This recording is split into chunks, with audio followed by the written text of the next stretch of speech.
ఇదే యువత ఎంతోమంది తప్పుదారి పట్టించేటటువంటి ప్రయత్నం కొంతమంది చేశారు. కుహనా లౌకికవాదులు, కుహనా మేధావులు కొంతమంది ఉన్నారు ఈ దేశంలో. వాళ్ళని ఇప్పుడు అర్బన్ నక్సల్స్ అంటాం మన వాళ్ళు. దేశ వ్యతిరేక కార్యక్రమాలు విశ్వవిద్యాలయాల్లో ప్రొఫెసర్లుగా కొంత పనిచేసి దేశం కోసం వ్యతిరేకంగా పనిచేయించేటటువంటి ఒక విద్యార్థులను తయారు చేస్తున్నారు కొంతమంది. ఆ విద్యార్థులు కూడా ఎట్లా తయారు చేస్తున్నారంటే, వాడు అంటాడు షజిల్ అహ్మద్ ఎవరు, వాడు సిఐఏ అప్పుడు, చికెన్ నెక్ని మనం కట్ చేస్తే నార్త్ ఈస్ట్ మొత్తం సపరేట్ అయిపోతుంది, అది వేరే దేశం అయిపోతుందంట. ఇది ఆలోచన వాళ్ళకి. వాళ్ళకి రాహుల్ గాంధీ సపోర్టు, వాళ్ళకి కాంగ్రెస్ పార్టీ సపోర్టు. గత 45 సంవత్సరాల నుంచి అనేక మంది అమాయకులు చంపినటువంటి ఒక నక్సలైట్స్ ఈరోజు చాలా సంతోషం ఏంటంటే, ఆపరేషన్ కగార్ కింద నక్సలైట్స్ చాలామంది ఈరోజు సరెండర్ అయ్యారు. తెలంగాణలో కూడా టాప్ మోస్ట్ మావోయిస్ట్ లీడర్ అందరూ సరెండర్ అవుతూ వస్తున్నారు. కొంతమంది మిగిలారు. మీరు అమిత్ షా గారు కూడా చెప్పారు, వాళ్ళు కూడా సరెండర్ అయితే ఆపరేషన్ కగార్ పూర్తి అవుతుంది. దేశాన్ని లెఫ్ట్ ఎక్స్ట్రీమిస్ట్ ముక్తిగా భారతదేశాన్ని తీర్చిదిద్దుతున్నాం మనం.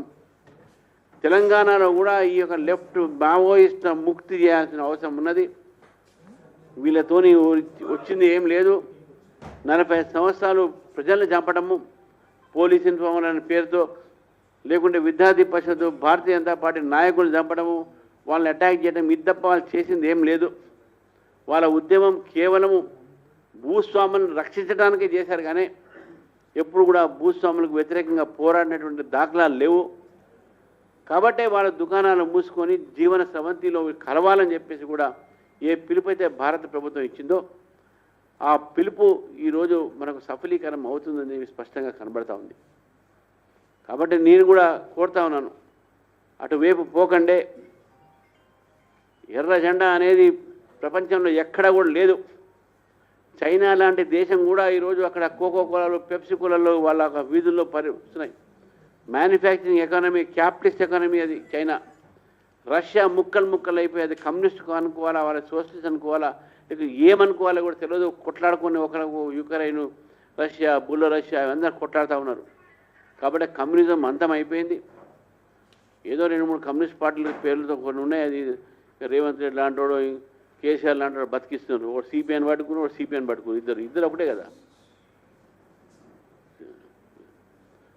ఈ రకమైనటువంటి ఒక ఆలోచనతో ఈరోజు ఈ యొక్క కమ్యూనిస్ట్ పార్టీలు చేస్తుంటే భారత ప్రభుత్వం ఇచ్చిన పిలుపుని మావోయిస్టులనే కాదు, మొత్తం ఎక్స్ట్రీమిజం అంటే టెర్రరిజం కూడా అంతం కావాలి.